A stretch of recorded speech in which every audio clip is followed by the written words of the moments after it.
Hello guys welcome to my mini blog. तो guys आज का आम यात्रा देखी आसचुं देखी पारथबो याडे देखी पारथबो दुली दुला आछे ड्रैगन फ्रागन करी।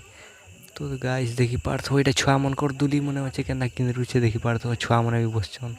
और याडे देखी पारथबो लाठी दुली बना जुछे तेल नि हवार तेरी याडे देखी पारथबो बगी मने अच्छे तेरी।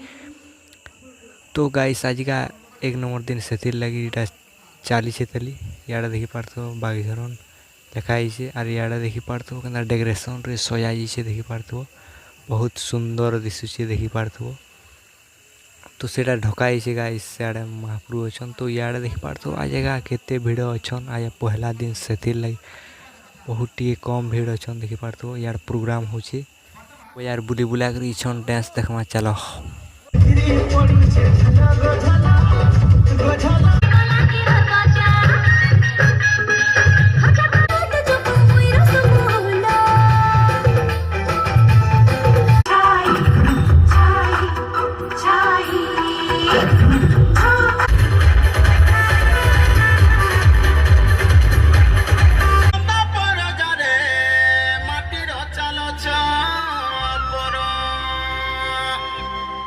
मुड़ा गुजवा